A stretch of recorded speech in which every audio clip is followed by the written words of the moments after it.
Thanks for checking in and welcome back. Happy 2025.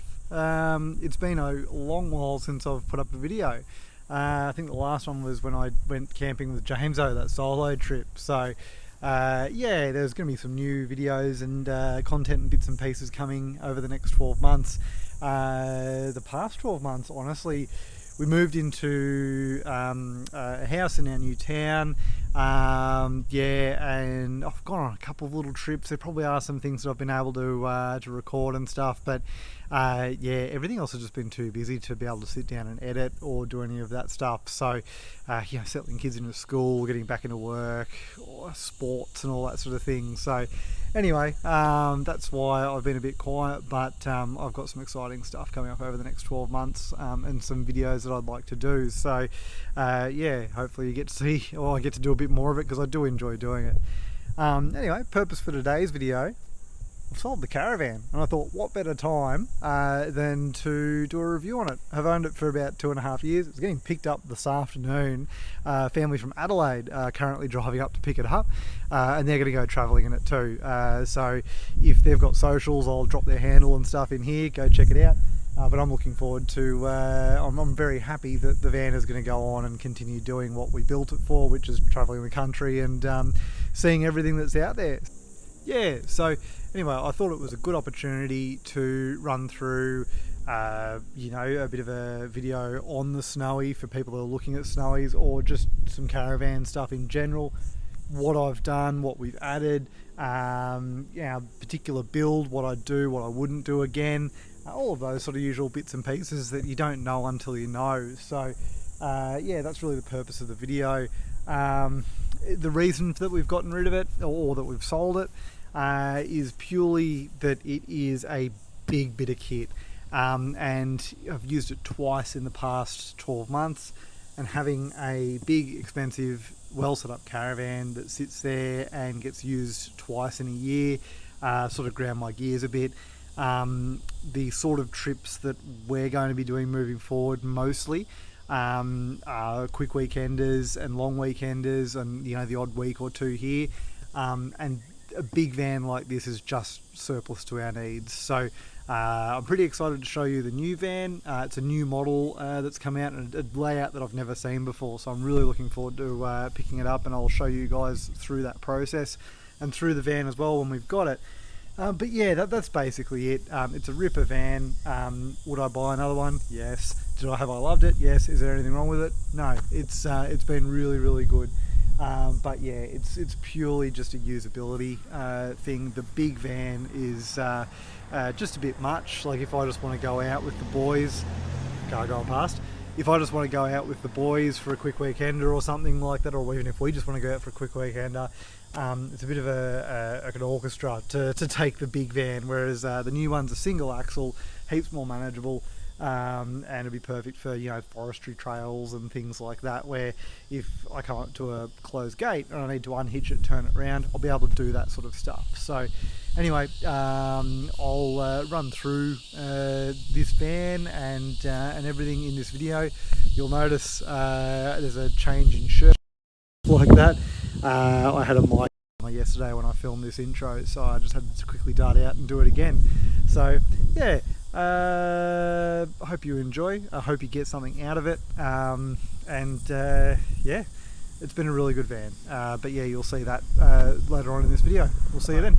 When we had the van built, we had a DO35 hitch put on, which 100% would do that again. We'll do that with the next van. It's a great hitch, super easy to use. Never had a drama with it, always just felt safe, secure.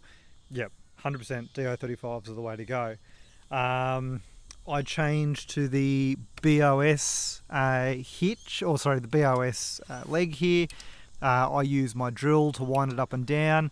It's awesome. The standard Snowy jockey wheel that they supply it with sucks. It's a flimsy little thing, and yeah, it really, I didn't feel safe with it on there. So the BOS jockey, awesome, absolutely good bit of kit. We had the drawbar extended, which I wanted to do and had to do actually, to put the dual gull wing toolbox on, so it opens up and out on the sides as well. and this is a grip sport bike rack, so it tilts like that so that I can access the top hatches. It's a 4-bike rack. Honestly, probably wouldn't do it again. Like as in the bike rack itself, awesome. I would put a bike rack on if I was absolutely going to be riding my bikes all the time. Carrying the 4 bikes all the way around Australia just wasn't worth it for us. The kids did use them at skate parks and at caravan parks and things, but could I have gotten away with just taking the scooters for the kids? Absolutely.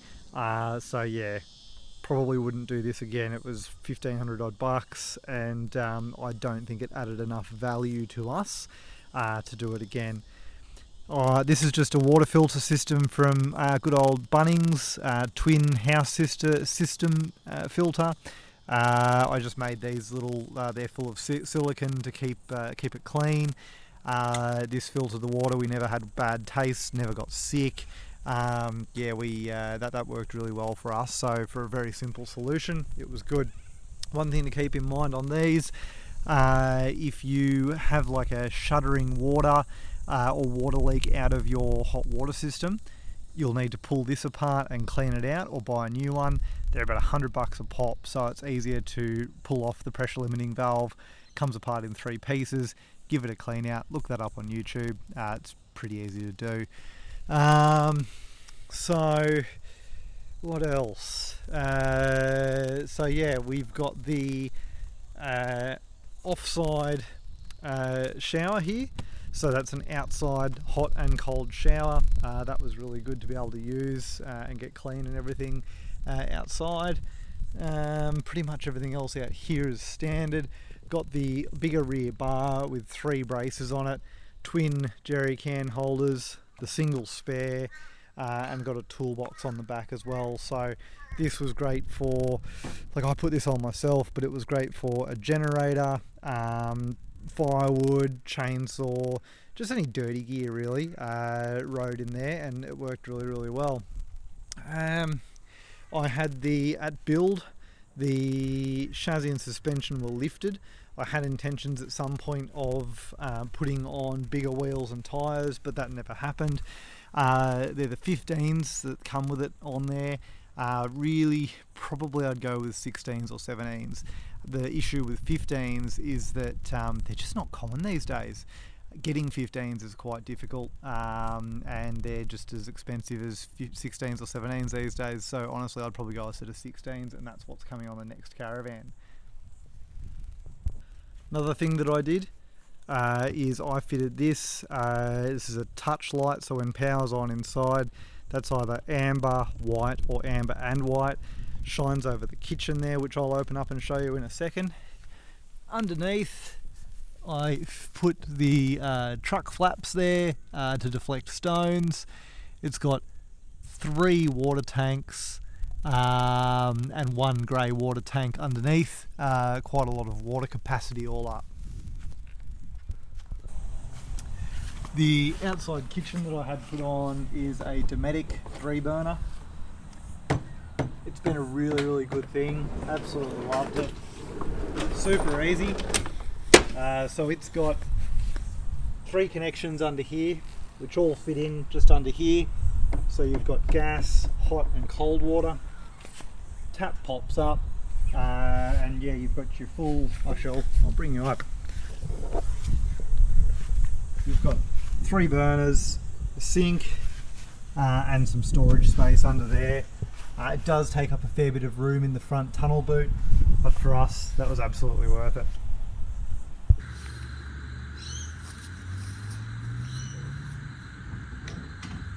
Here's the mess on the outside. Pulled all the stickers off from where we've been, and I've still got to hit it with some yuck off or muck off, whatever it's called, before the new owner comes tomorrow to pick it up.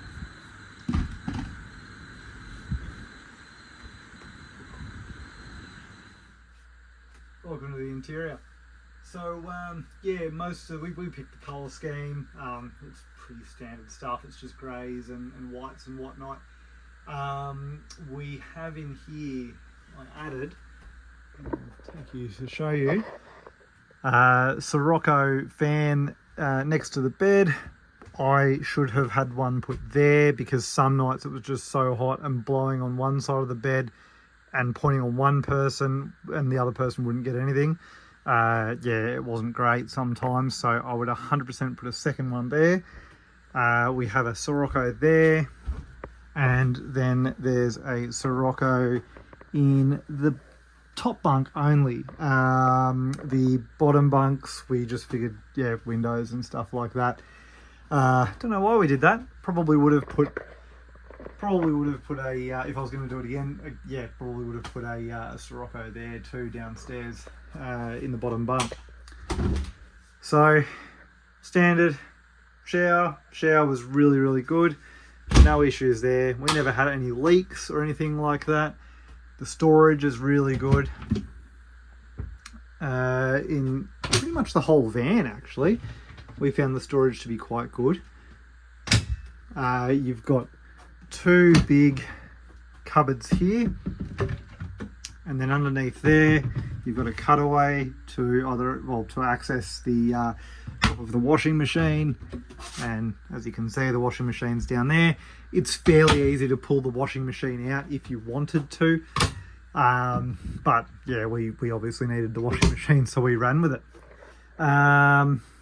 This is a sliding door which comes across. Some people have had dramas with these falling off the brackets and things.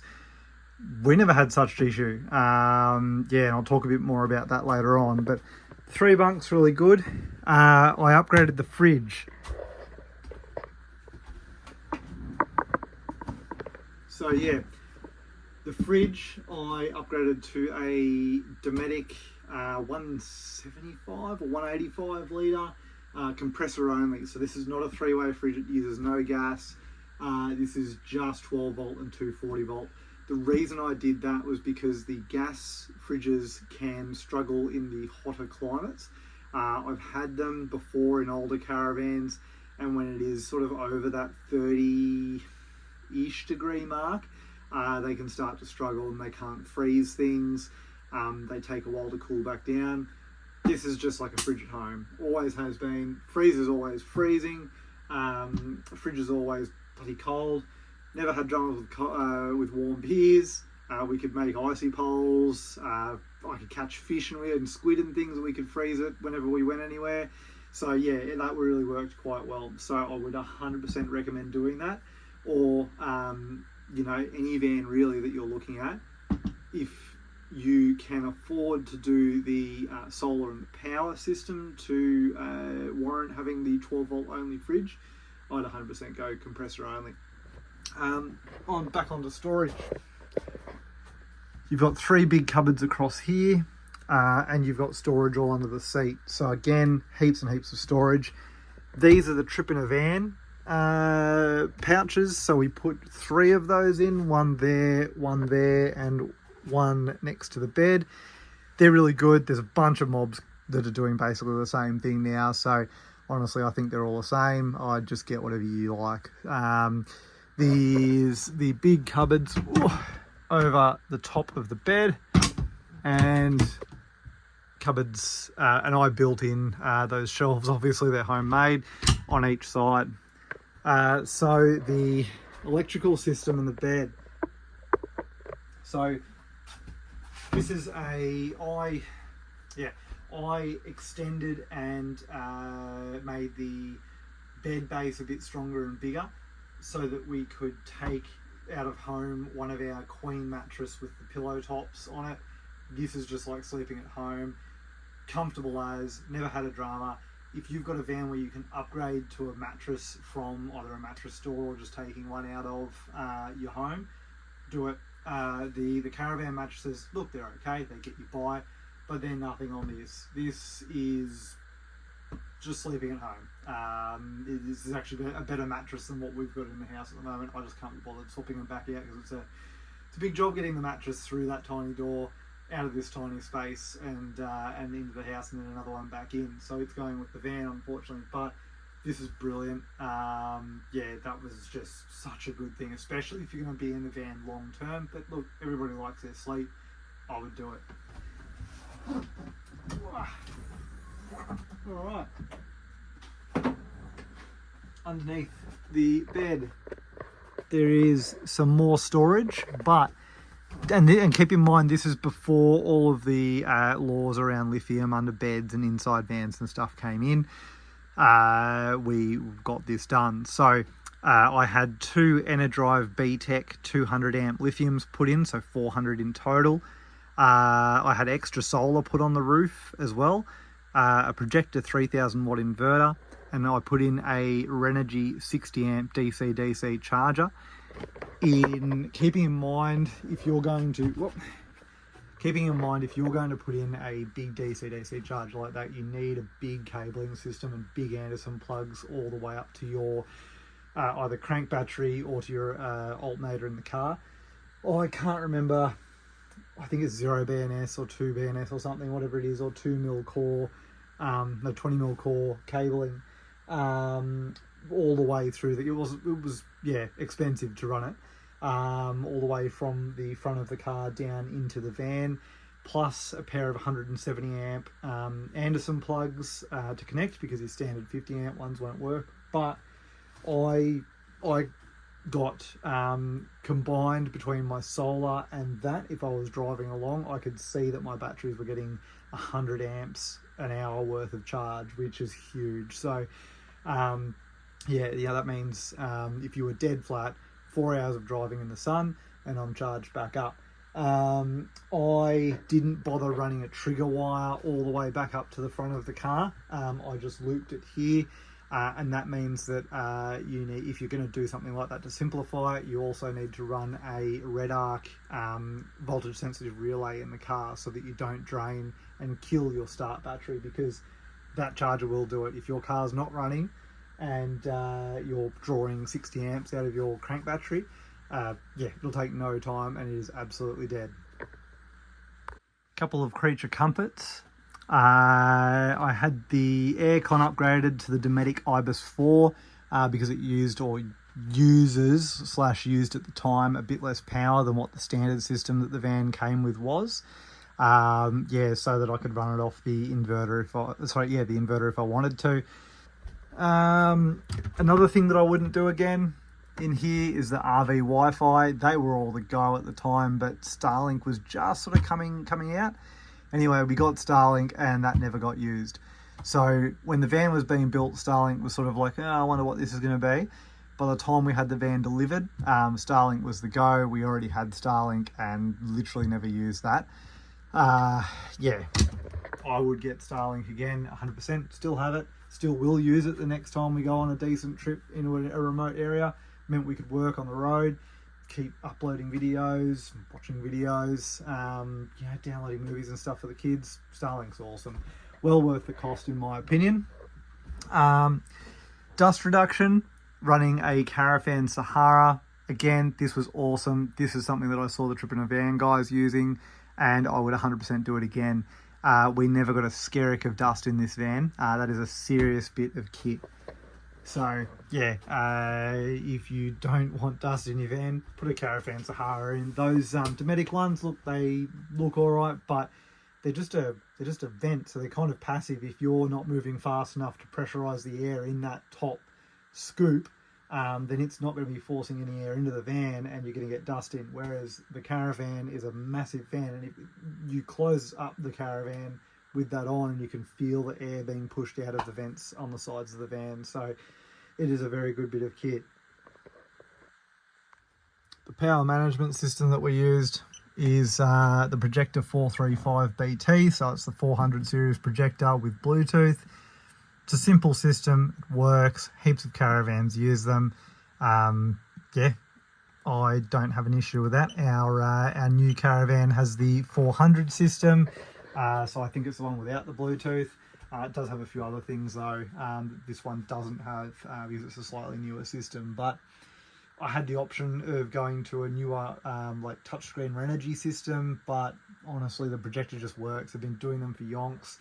And if you build around the system as well, like with me putting in the DC charger, and if you run, if you're that keen and you run like a standalone DC and a standalone solar controller and stuff, and all the projector's doing is distributing power to the van, it's fine. And a lot of batteries these days, like a lot of the lithiums, they run Bluetooth direct to the battery now too. So I never used the projector to tell me how much power I had going in or out. I always just Bluetooth directly to the Energive batteries, and they told me exactly what was going on from the batteries. So yeah, keep it simple in that regard is probably what I'd do. So yeah, that's pretty much it. I did have the van option with lippet sway control, which I'd 100% do again for a van this big or fit to another caravan. I'm pretty sure it saved my bacon on a couple of occasions where things were a bit hairy and I had to jump on the brakes, or the road was a bit, how's it going? This van always towed like a dime. It was dead straight. I never felt out of control. It never felt dangerous. And for a van this heavy, this tops out at 3.5 or 3.7 tons or whatever it is. We had the ATM upgraded as well at time of build because of all the gear that we've got on it and all the stuff we're going to have in it. Yeah, it always felt great, which is really, really good. The suspension, I ran with the Snowy. They use an Alco torsion style suspension, so not independent. It was great. It's a very simple setup. There's very few moving parts, and I can't fault it at all. One thing that I did do, which I recommend people do to almost any van, the water tank brackets. So you've got like a U-shaped bracket which is a strip of metal that holds the water tanks up into the chassis of the caravan. There was a bit of thread with the bolt holding those on each side, so I added some stainless steel chain around the tanks as well, so that if that metal strip fatigued, the tank's not going to drop on the road, which I've seen happen on a couple of different vans. It has happened on Snowies, so I didn't want that happening, and it's never going to happen on this van. Would I do it again? Yeah, I think I would. This has been a really, really good van.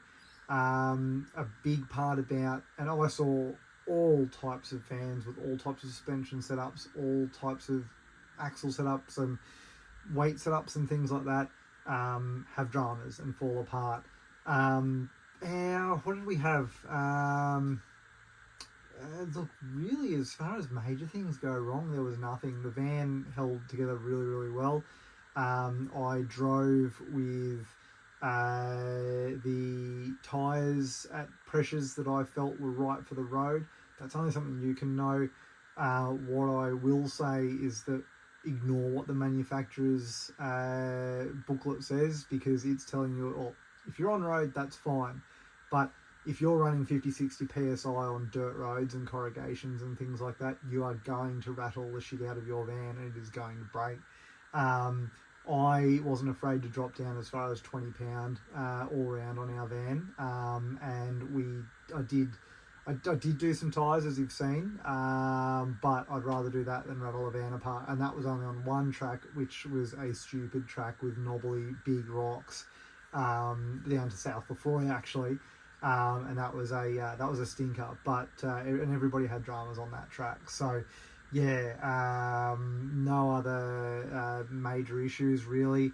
A couple of things like blemishes here and there that you're going to get over time with the van, a little bit of sun fade and things, which I've managed to keep the van polished and it does still look really good. No electrical issues. Oh, sorry.